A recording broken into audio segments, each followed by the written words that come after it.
نبی نے عبداللہ بن ابی سے نباہ کر کے دکھا دیا، جو منافقوں کا سردار، باقی منافقوں کا تو کسی کو پتہ نہیں تھا سوائے میرے نبی کے، عبداللہ بن ابی کا منافق ہونا سب کو معلوم تھا، یہ منافق ہے، اور آپ کے پیچھے نمازیں پڑھتا رہا، آپ نے اس کے اپنے ساتھ رکھا۔ ایک دن آپ پانی پی رہے تھے، عبداللہ بن ابی کے بیٹے عبداللہ پکے صحابی تھے، کہنے لگے یا رسول اللہ تھوڑا پانی تو بچا دیں۔ آپ نے کہا کیا کرو گے؟ کہا اپنے باپ کو پلاتا ہوں شاید ایمان مل جائے۔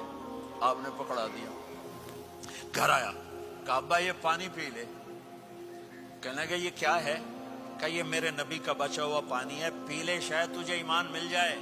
سنو، کہنے لگا وہاں سے کسی کا پیشاب لیا وہ پی لوں گا، یہ نہیں پیتا، کسی کا پیشاب لیا وہ پی لوں گا، یہ نہیں پیتا۔ وہ واپس جا کر کہنے لگے یا رسول اللہ اجازت ہے میں اس کا سر اڑا دوں؟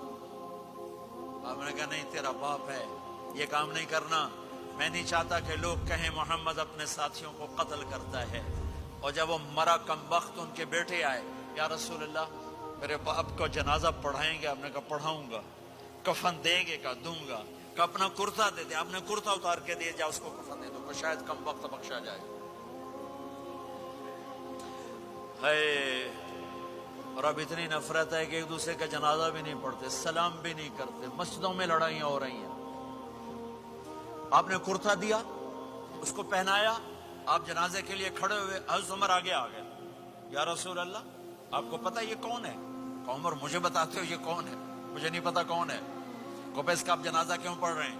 کہ اللہ نے کہا ہے پڑھ یا نہ پڑھ میں معاف نہیں کروں گا، تو میں پڑھتا ہوں شاید اللہ معاف کر دے۔ یہ میرے نبی کے اخلاق ہیں، یہ میرے نبی کے اخلاق ہیں، یہ میرے نبی کی خوبصورت زندگی ہے۔